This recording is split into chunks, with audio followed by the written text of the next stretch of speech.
So the last 3 games that you guys have played against Oklahoma, Pitt, and Clemson, you guys have closed really strong, shutting them down defensively and getting enough scoring to sort of pull away. What do you attribute that to, with this team having sort of maybe that extra edge or fiber that they have to do that? Well, it's something that, we've talked about is, in those stretches, down the stretch that, we just, the discipline and the details and, on both ends of the floor, how important it is to tighten the screws and really be on point defensively, getting stops, getting rebounds, defending without fouling. On the offensive end, just sheer execution, making sure we're running the play the exact way, setting the screen properly, coming off the screen the right way, getting the ball into the hands that we want, getting the right guys shooting. And it's something that we practice, I would say 99% of the time. A part of practice is last 3 minutes of the game. And I talked to you guys earlier about just a conversation that I liked in the huddle. Yeah. And that was the conversation. It was like, hey, we did this in practice. This is exactly the drill that we did in practice. Okay, so let's get a stop here. We play this game stop, score, stop, and in the huddle they were like, no, let's get a stop, score, stop, or let's get a score, stop, score. And so they're taking what we've been talking about in practice and trying to put it in the game. So they trust the plan, they trust what you're saying. How much do they trust each other? How much is that a part of it, just having total faith that everyone's going to handle their responsibility, so nobody, like in football there's a term where you kind of cheat a little bit because a guy is not going to handle his responsibility. How much are you seeing this team trust one another, that they know they're going to execute what they have to? I think there's great trust amongst the teammates, and I think it's building every day. The trust on both ends of the floor that I know that my teammate has my back. One of the things I showed them this clip from Kevin Garnett, and it was talking about when he was with the Boston Celtics, and it was Ray Allen and Paul Pierce, and it was after one of their regular season games, and they asked, Kevin Garnett, like, you're so good defensively, talk about how well you played on the defensive end. He says, I was only where I was supposed to be because I knew my teammate was going to be where he was supposed to be. And I showed that to the team. I said, that's what we got to get to. That you got to trust that I'm going to do my job because you know your teammate is going to do his job. Hubert, how does the score, stop, score sort of scenario work? Do you get points for a stop in practice? Can you lay it out for us a little bit? No, I mean, everything that we do in practice is competitive. There's a score, it's timed, the loser runs. I mean, I think everything just has to be competitive. And, we set it up in practice to, practice is supposed to be game-like.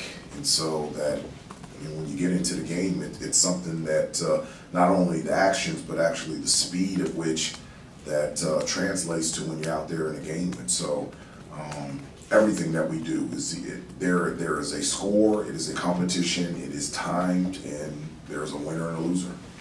That moment you were talking about, obviously after that, or during that Clemson game, how often, I guess in those huddles or in those timeouts, had that been happening this year? Like, how often do they kind of dialogue with each other, like in games? Well, it's getting better now. I mean, at the beginning of the year, it's, relatively a new group together.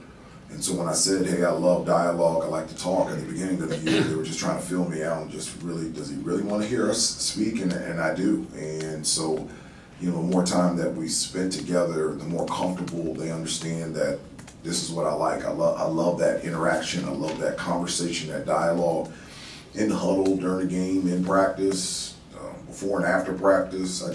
I love communication. I love talking.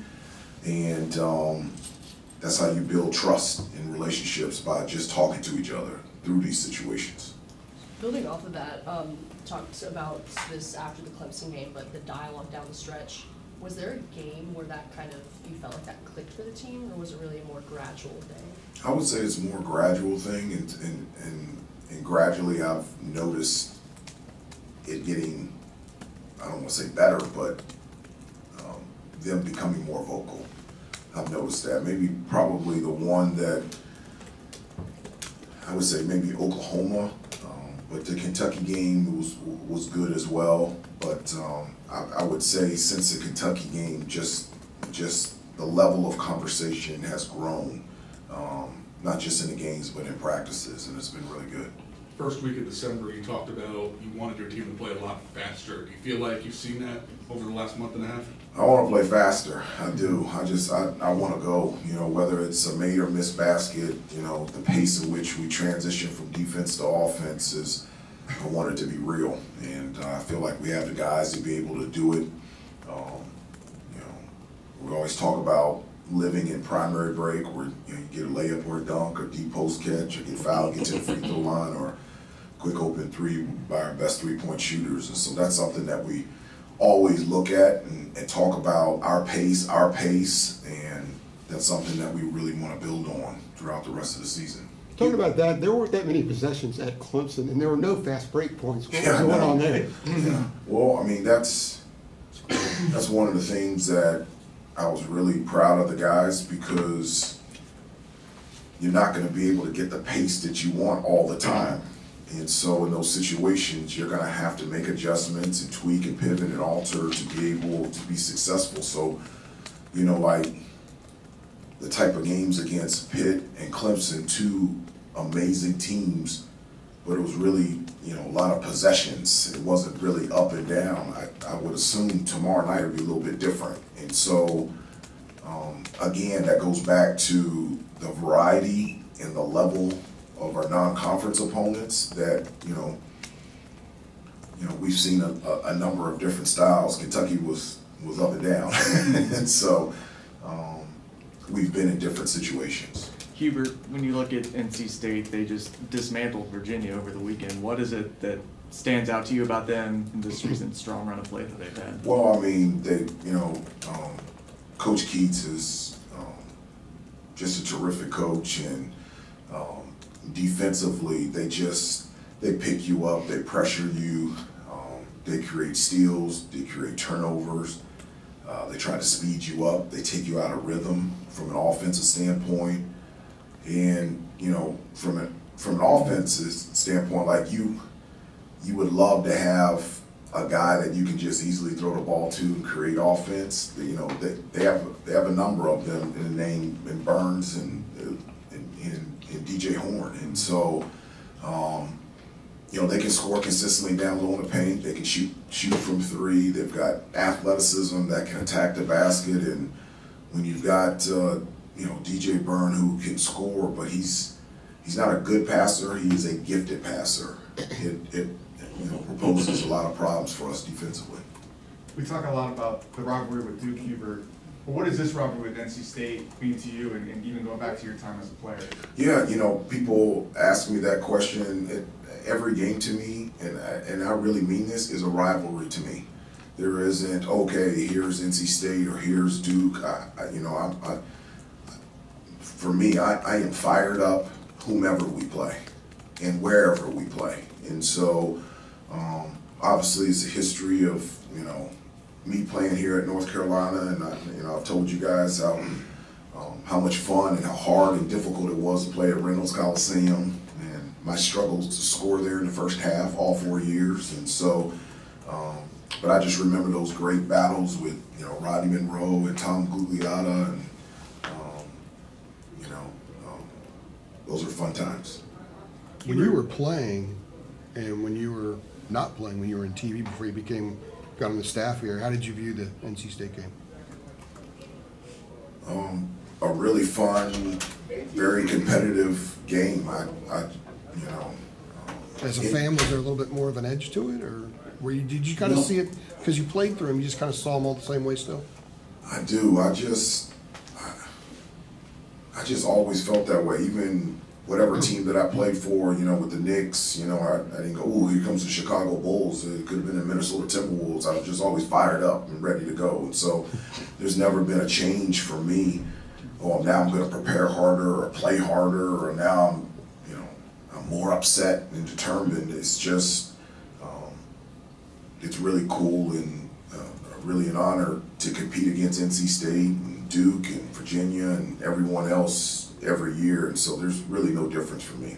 even Hubert, though you don't necessarily, practice harder or weigh these games differently as a coach or a player, how significant are they to basketball in this region?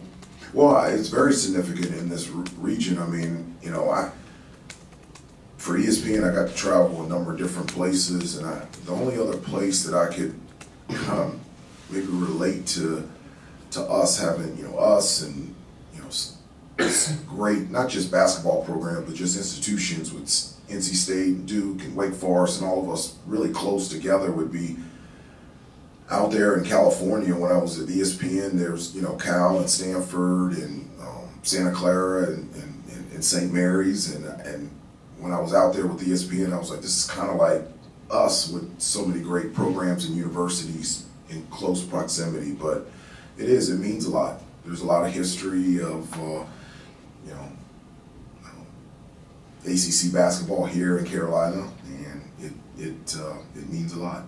Hubert, wanted to ask you about Paxson, and I mean, you always say that you've always said you tell everyone to be ready when your number's called, but with him specifically, how have you seen him go about sort of staying in it, keeping his head up? He's a guy who played 35 minutes a game last year and scored 15 points a game in the Ivy League, and now he has to pick his spots. Like, how have you seen him navigate it and stay in it and be ready? Yeah, he's a great example to our younger players about being ready in terms of preparation and practice, and when his number is called, he's ready to play. And you're right. I mean, he played big 10 minutes against Clemson. There's been times where he only played in the first half, and there's been times that he started. And as a player, you have to have that ability to be able to adjust and to be able to perform on call. And he's been able to do it. I mean, he just is a great teammate. The guys absolutely love him. And the only downside of Paxson is that I only get to coach him 1 year. He is a dream player to coach. Couple more minutes, then we'll get Cormac in here. And just as a follow-up on that, just the toughness too. And the guy's head's been split open a couple times this year. Yeah, I know. He really wants to wear that headband. I don't know if he's doing that on purpose, but maybe he can shave his hair. But he's tough. He's tough, and that type of toughness of being able to get back up and get knocked down is such an example, again, to our younger players and to our team about getting back up and fighting and stepping forward, and he's an example of that every day. I want to ask specifically about NC State's Horn. Like, what challenges does he pose specifically? Well, a lot. I mean, he's a gifted scorer. I mean, he can, score with the ball in his hands. He can come off screens. He's shooting over 40% from three. Very aggressive, playmaker, very confident, has the green light. And, the type of attention that needs to be on him is the same type of attention that you have on, Henson and Gerard and those type of guys. He's in a really nice rhythm right now. He's playing at an extremely high level and very difficult to defend. That Burns versus Baycott matchup, it's one that everyone looks forward to. Yeah. Is there someone else on the team that you think could handle Burns this year to give Baycott a rest or some help? I hope. I hope. I don't know how you handle Burns. I don't. I mean, he's really, it's very hard for me to think of a big that skilled that can make difficult shots consistently, but just his passing is just off the chart, and so he just opens up everything for his team, and he gets fouled, gets to the free throw line, gets them into the penalty, and so my hope is that we do have more than just Armando having a chance to be able to compete against him tomorrow. Last one, Jeremiah. Yeah, obviously going back to the state, both of their leading scorers being transfer guys. What makes preparation unique for teams like that, where you see them, every year? Sometimes they have the same coach, but the personnel kind of changes so quickly. Like, what makes preparation unique in that regard? Well, I mean, it really, now with like synergy and scouting and pretty much every game's on TV. You see everybody. And so, yes, there are transfers, but you have a great idea of, their game and what they're doing at their current school and what they have done in their previous school as well. And so, in terms of scouting, there's really no difference. We know guys' tendencies and where they want to go and what they want to do, and our job is to make it difficult and hard for them and hope it works out the best for us. Thank you, Coach. We'll get Cormac. Okay, see you.